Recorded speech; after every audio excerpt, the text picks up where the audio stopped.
Good morning, students. I am Richa Duvedi from BA 3rd SEM from RKG Educational College.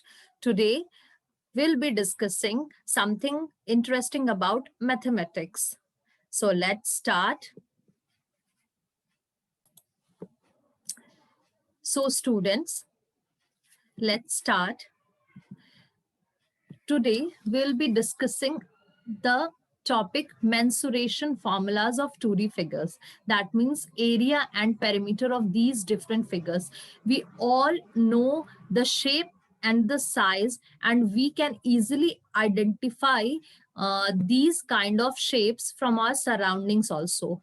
Right from our childhood, we have been taught about these shapes, and we can easily identify or relate with our daily life how these shapes are connected with ourselves. Like when we eat a samosa, then we can assume that its shape is more or less like a triangle. A square can be connected with windows. Circle, we will easily get an example of a clock when we see the shape circle. Rectangle are doors, walls, all are in the rectangular shape. And these rhombus, parallelogram, trapezium, these various shapes we use daily in our daily life. So why is the need to calculate their area and perimeter, and to know the formulas of calculating their area and perimeter? So actually, when we talk about perimeter is the boundary length of any shape. That means uh, the the outer outer measurement of the length of that shape is the perimeter, and the total area covered by that shape is the area. uh, Taking some general examples, when we go to some park which is circular in shape, and if let's say a jogger started jogging from the outer boundary of the circular park, and he from the starting point, when he jogs a full circle and comes back to the starting point, that how can he actually identify how much distance he actually jogged? So to calculate these things, we need the area and perimeter. So moving on with the topic, let's start with it. Firstly, we will be studying what exactly mensuration is. Then we'll be talking about the comparison of the 2D and 3D figures. What is the difference between the 2D and 3D figures? And then we'll be discussing the area and perimeter of each of these shapes. So let's start, students. Mensuration. What exactly mensuration is? So mensuration is a branch of mathematics. Mensuration is a branch of mathematics that talks about the length, volume, or area of different geometric shapes. These shapes exist in 2 dimensions or 3 dimensions. Let's learn difference between the two. So what exactly it is saying? Mensuration होता क्या? Mensuration एक ऐसा branch of mathematics है that deals with different geometric shapes. वो क्या करता है? उसमें हम लेंथ, वॉल्यूम, एरिया अलग अलग 3D और 2D फिगर्स के कैलकुलेट करते हैं. और उससे पहले ये जानना जरूरी है कि 2D और 3D फिगर्स होते क्या हैं. सो चलिए देखते हैं क्या डिफरेंस होता है इन दोनों में.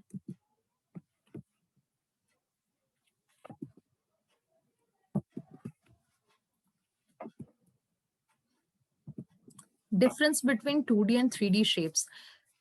अब बात करते हैं 2D शेप्स की. 2D शेप्स क्या होते हैं? कोई भी ऐसा शेप जो 3 स्ट्रेट लाइंस, 3 स्ट्रेट लाइन से घिरा हुआ शेप हम सब जानते हैं कि ट्राइंगल होता है. 3 या उससे ज्यादा स्ट्रेट लाइन से घिरा हुआ कोई भी शेप एक प्लेन में यानी एक पेपर पे अगर ड्रॉ किया जाए तो that is a 2D shape. And if a shape is surrounded by a number of surfaces और plane then it is a 3D shape.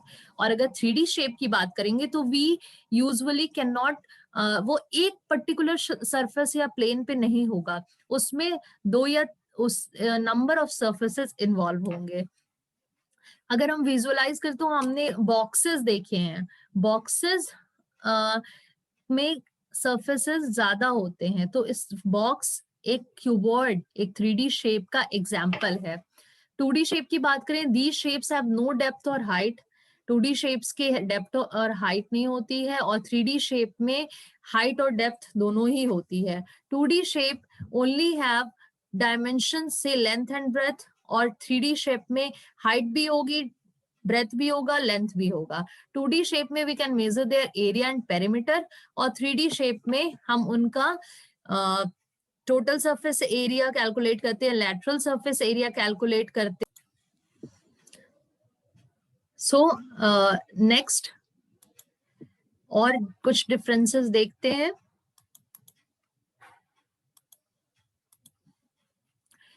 Curve surface जो हमने बात की कि 3D शेप्स में हम CSA, LSA, TSA ये सब कैलकुलेट करते हैं, वो होता क्या है? तो CSA होता है curved surface area. That means it there is a curved surface in the shape, then the total area is called the curved surface area. जैसे कि स्फेयर में क्या होता है, स्फेयर यानी बॉल का हम देख सकते हैं, फुटबॉल, बास्केटबॉल, ये सब स्फेरिकल इन शेप होते हैं. तो उनका जो हम एरिया कैलकुलेट कर, क्योंकि उसमें कर्व्ड सरफेस है, चारों तरफ से आप विजुअलाइज कर सकते हैं कि एक बॉल है तो उसमें हर तरफ से कर्व्स हैं, तो उनको जब हम कैलकुलेट करते हैं तो उस टोटल एरिया को हम कर्व्ड सरफेस एरिया कहते हैं. लैटरल सरफेस एरिया क्या होता है कि the total area of all the lateral surfaces that surrounds the given figure is called the lateral surface area. यानी वो सारे lateral surfaces जो किसी शेप को सराउंड कर रहे होंगे उसे हम lateral surface area कहते हैं. टोटल सरफेस एरिया क्या होता है? The sum of all the curved and lateral surfaces. मतलब अगर कोई क्यूबॉइडल शेप है और उसके ऊपर हेमिस्फेयर बना हुआ है, गुंबद सा शेप है कोई बिल्डिंग का, तो ऊपर का कर्व्ड सरफेस और नीचे का लैटरल सरफेस क्यूबॉइड का, उन दोनों को कलेक्टिवली हम टोटल सरफेस एरिया बोलेंगे. क्यूब यूनिट क्या होते हैं? The volume occupied by a cube of one side 1 unit. एक क्यूब जो वॉल्यूम ऑक्यूपाई करेगा उसे हम क्यूब यूनिट कहेंगे. नेक्स्ट वी सी कि एरिया क्या होता है. तो area, the area is the surface which is covered by the close shape. उस शेप से घिरा हुआ, उस शेप के अंदर कवर किया हुआ एरिया जो होता है that is the area. Area and perimeter क्या होता है? The measure of the continuous line along the boundary. उसकी बाउंड्री का मेजरमेंट, बाउंड्री की टोटल लेंथ जो होती है that is the perimeter. Volume, the space occupied by a 3D shape. 3D जैसे हम ग्लास जानते हैं सिलेंड्रिकल शेप में रहता है, और उसमें कितना पानी आया ये जानने के लिए हम उस ग्लास का या उस जग का या उस बकेट का वॉल्यूम कैलकुलेट करेंगे. स्क्वायर यूनिट, उसकी यूनिट होती है the area covered by a square of side. 1 unit is called a square unit. So next हम देखते हैं कि कौन कौन से 2D शेप्स और उनका क्या एरिया होता है, क्या पेरीमीटर होता है. तो सबसे पहले जिस शेप की हम बात करेंगे वो शेप हमारे बहुत क्लोज है. आप सबने कैरम खेला होगा, और कैरम का शेप क्या होता है? कैरम का शेप स्क्वायर होता है. तो सबसे पहले हम बात करेंगे इस स्क्वायर की. तो स्क्वायर का एरिया ए स्क्वायर, अगर इसके लेंथ का साइड ए है तो उसका एरिया ए इंटू ए यानी ए स्क्वायर का बोला जाएगा. और पेरीमीटर यानी एक साइड का लेंथ अगर ए है तो 1 2 3 4 साइड्स होते हैं, यानी A plus A plus A plus A, that means 4a is the perimeter of a square. So formula ध्यान से याद करिएगा, बिकॉज आगे जाके ये बहुत यूजफुल होता है. और हर शेप के साथ उसके एरिया पेरीमीटर के फॉर्मूले के साथ हम एग्जाम्पल भी देखेंगे कि किस तरह से हम उसे फाइनली इंप्लीमेंट करेंगे. So let's see. The side length of a square plot is 5 metre. एक स्क्वायर प्लॉट है और उसकी साइड लेंथ 5 मीटर है। Find the area of a square plot, तो उसका एरिया हमें, तो हमने देखा कि उसका फॉर्मूला एरिया का होता है ए स्क्वायर यानी साइड स्क्वायर। तो अगर हम उसे पुट कर देंगे, साइड लेंथ ए 5 मीटर दिया हुआ है, तो फॉर्मूला पुट करके हमने उसका एरिया कैलकुलेट किया, that is 25 square metres. Square metres क्यों? क्योंकि यहाँ लेंथ इज 5 मीटर, तो जब हमने 5 इंटू 5 अगर उस न्यूमेरिक वैल्यूज का स्क्वायर किया तो यूनिट का भी स्क्वायर हो जाएगा, देयरफॉर स्क्वायर मीटर्स होंगे। नेक्स्ट शेप हम देखते हैं। नेक्स्ट शेप जो हम अक्सर ही देखते हैं, दरवाजे, वॉल्स, इन सब का शेप यानी कि रेक्टेंगुलर शेप।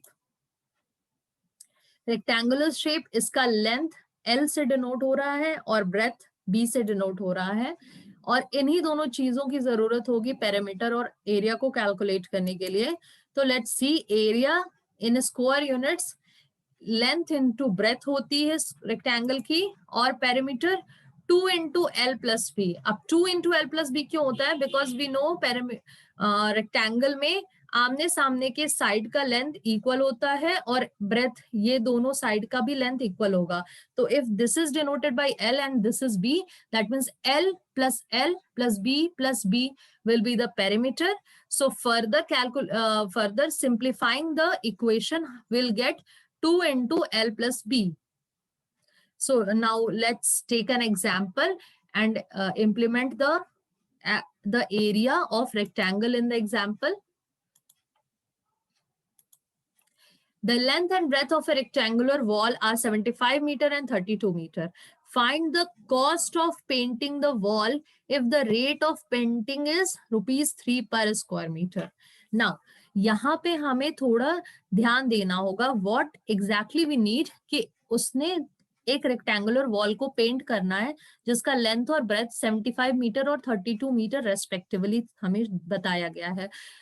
और what we need to find, हमें उसका कॉस्ट जानना है कि पूरी वॉल को पेंट करने में क्या कॉस्ट आएगा अगर रेट ऑफ पेंटिंग है ₹3 पर स्क्वायर मीटर। तो सबसे पहले हमें पता करना होगा कि पूरी कितनी एरिया पेंट करनी है। तो उसके लिए length of wall is given, breadth दिया है, area of the wall length into breadth calculate करके 2400 स्क्वायर मीटर्स। 1 स्क्वायर मीटर के लिए रेट है ₹3, तो 2400 स्क्वायर मीटर के लिए रेट हो जाएगा 3 into 2400, that means ₹7200। Hope students आपको समझ में आ रहा हो, because I am taking the examples along with the mensuration formulas of 2D shapes, because तुरंत आप इम्प्लीमेंट करेंगे तो आपको जल्दी ही फॉर्मूले याद हो जाएंगे।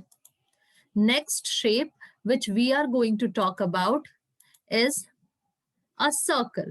सर्कल भी हमने देखा है, क्लॉक देखी है, सर्कुलर पार्क्स देखे हैं अपने आसपास।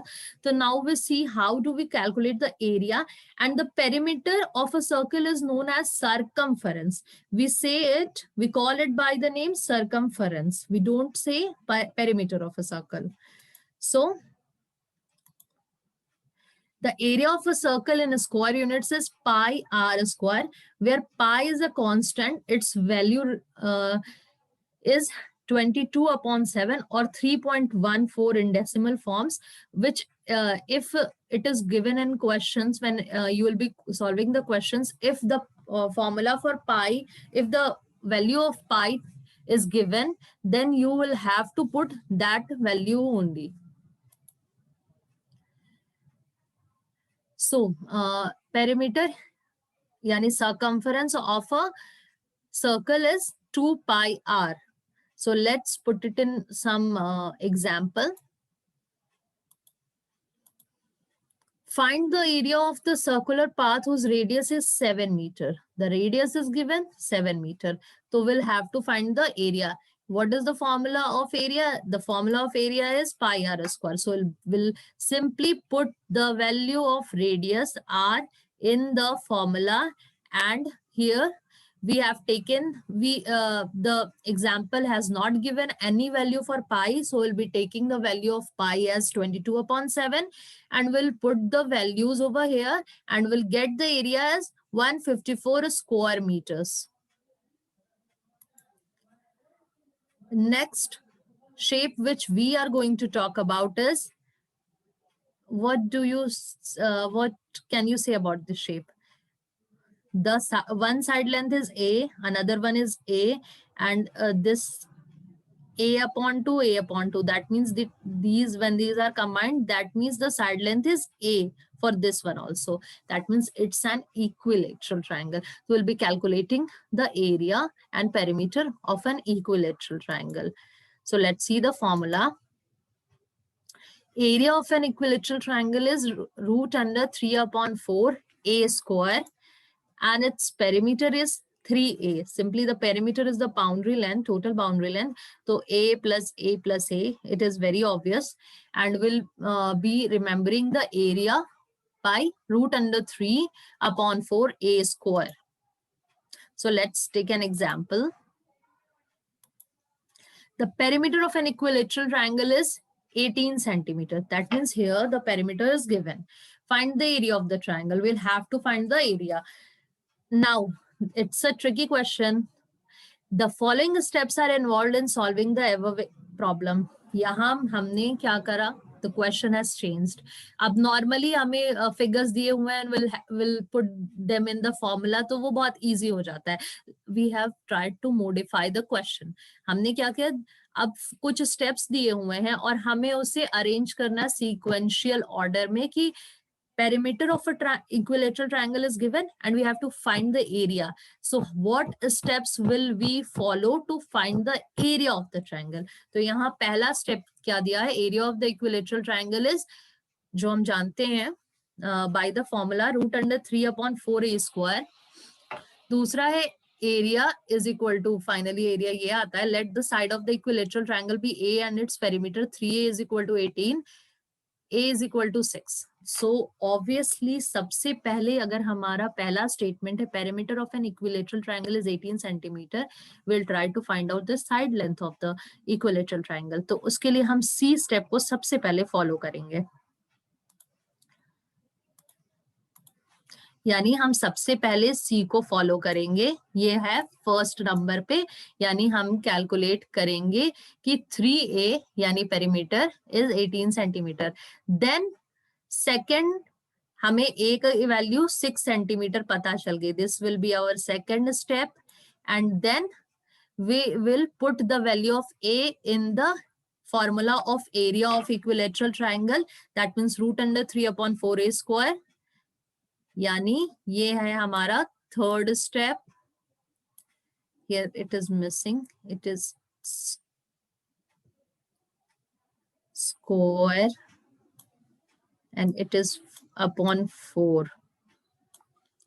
And finally, we got the area as A is equal to 9 root under 3 centimeter square. This is our fourth step. So students, it was really interesting because simply putting the formula, putting the figures in the formula becomes boring. Sometimes it becomes boring for us. तो थोड़ा change चाहिए होता है. So moving on to the next figure.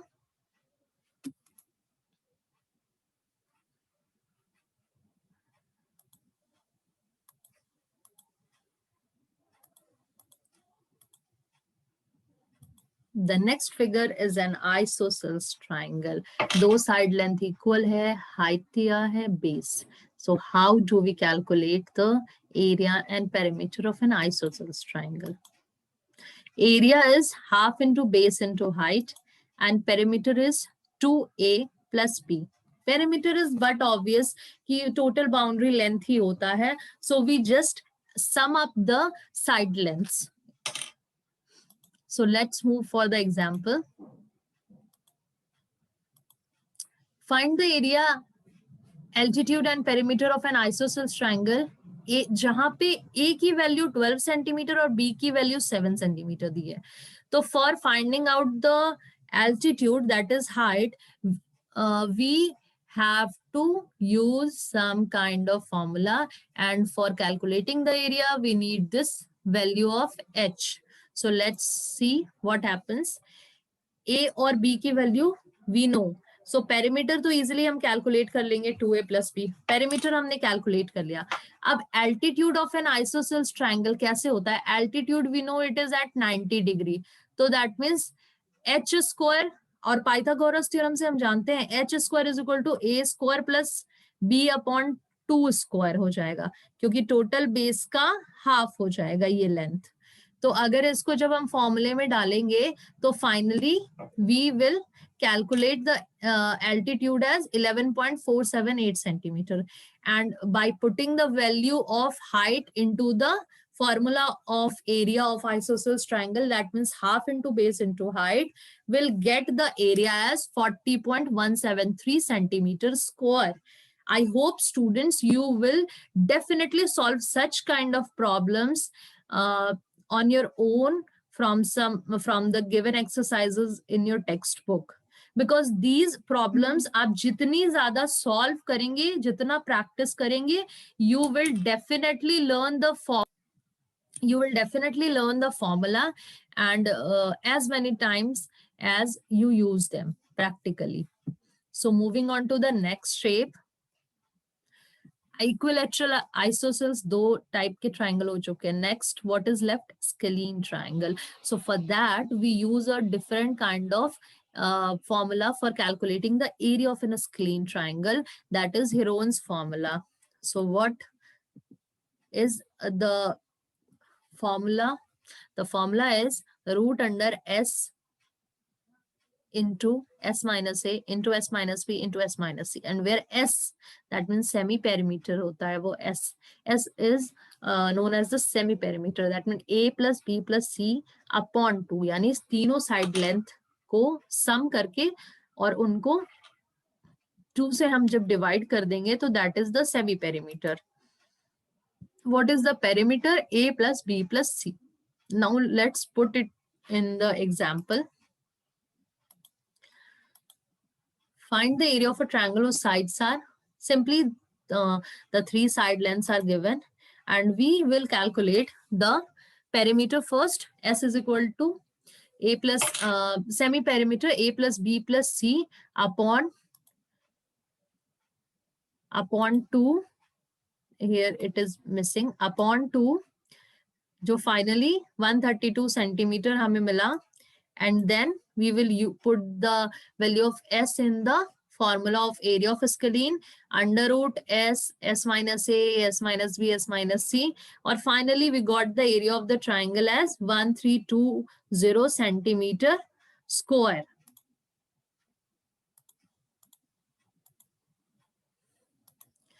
Next shape, another triangle, very important triangle, that is right angle triangle. तो अब इसके बारे में देखते हैं. We know the the formula for Pythagoras theorem of right angle triangle, that means h square is equal to hypotenuse square is equal to perpendicular square plus base square. So the area for calculating the right angle triangle is half into base into height, and perimeter we have to sum up the 3 side lengths. Putting it in the example, find the area of a right angle triangle with a base of 7 centimeter and height of 8 centimeter.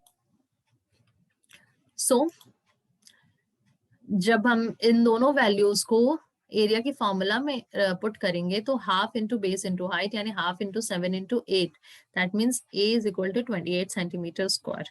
So next shape which we are going to study about is a rhombus. Rhombus के लिए we just need the length of the diagonals.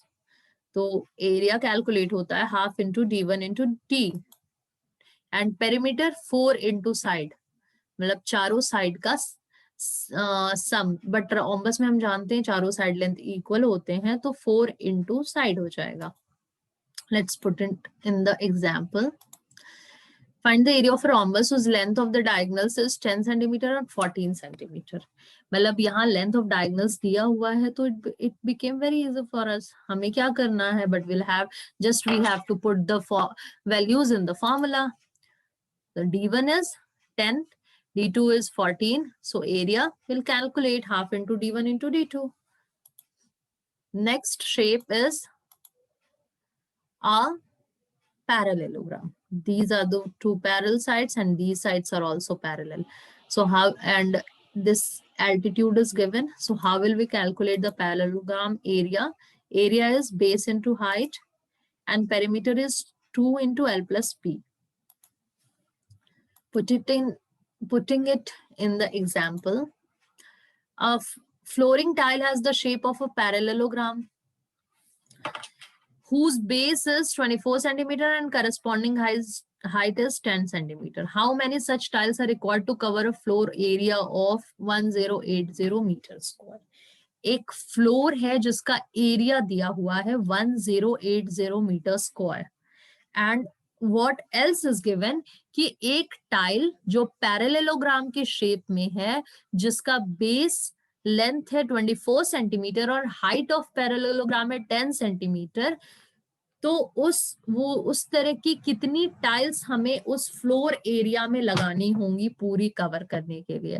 तो हमें floor area पता है, हमें एक parallelogram का area पता करना होगा कि एक पैरेललोग्राम टाइल जो है, एक फ्लोरिंग टाइल, उसका एरिया क्या होगा। तो चूंकि फ्लोरिंग टाइल जो है पैरेललोग्राम के शेप में है, तो we will calculate the area by using the formula for area of parallelogram, that is base into height. That means area of one tile is 24 into 10, 240 centimeter square.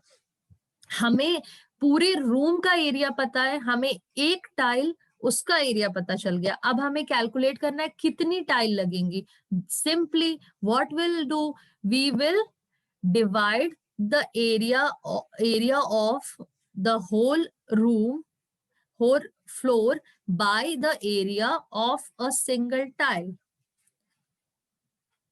So to calculate the number of tiles, area of floor upon area of one tile, finally हमें a number of tiles 45,000 मिल गए. So students, next shape is a trapezium. Trapezium ये कुछ आपको नहीं लगता है कि थोड़ा और यहाँ तक आ जाए और यहाँ से कवर हो जाए तो ये बकेट का शेप या एक टब का शेप, ट्रपेजियम हम उसी से रिलेट कर सकते हैं, टब वगैरह के शेप से. So how do we calculate the area and perimeter of a trapezium? Area is half into H into A plus C, मतलब उसके जो पैरेलल साइड्स होंगे. ट्रपेजियम की क्वालिटी क्या होती है, उसमें दो साइड्स होते हैं जो आपस में पैरेलल होते हैं और बाकी दो साइड्स होते हैं जिन्हें हम इलोंगेट करेंगे ना, जब उन्हें बढ़ाएंगे तो वो दोनों कहीं ना कहीं एक पॉइंट पे इंटरसेक्ट करते हैं. This is the property of a trapezium. Trapezium कह लो एक बड़ा सा ट्राइंगुलर शेप था जिसके ऊपर का हमने कोन शेप कट करके हटा दिया, तो एक कोन बन गया और एक ट्रेपेजियम बन गया. This is simply a trapezium. अगर ऊपर इसको ऐसे बढ़ाते और इसको ऐसे बढ़ाते तो एक पॉइंट पे आके ये इंटरसेक्ट करता और ये पूरा एक ट्रायंगल होता, बट हमने इतना पोर्शन कट करके हटा दिया तो ये बचा ट्रेपेजियम. इसको कैलकुलेट करने के लिए हम क्या करेंगे, फॉर्मूला डालेंगे, half into height into sum of the parallel sides. And perimeter is simply the total boundary length, yani A plus B plus C plus T. Now let's see one example for trapezium as well.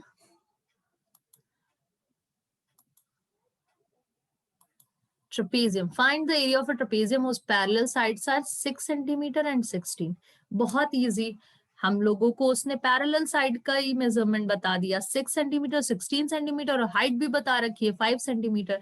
Will just have to put the values in the formula and will get the area. So area of the trapezium is half into H into A plus C, और यहाँ पे H पता है 5 centimetre, ए है 6 और सी है 16. इनको put करेंगे 55 centimeter square, will we just got the area. So students, basically what हम लोगों ने इस पूरे क्लास में क्या जाना कि मेनली जो 2D शेप्स होते हैं जो हमारे आसपास अवेलेबल हैं, उन सबको एरिया और पेरीमीटर कैलकुलेट करने के लिए क्या फॉर्मूले होते हैं, और हमने एक एक एग्जाम्पल के थ्रू उसे समझा भी. So I hope you like the class. और अब हम छोटे से में समराइज कर लेते हैं कि आज हमने किस किस शेप्स के बारे में पढ़ा।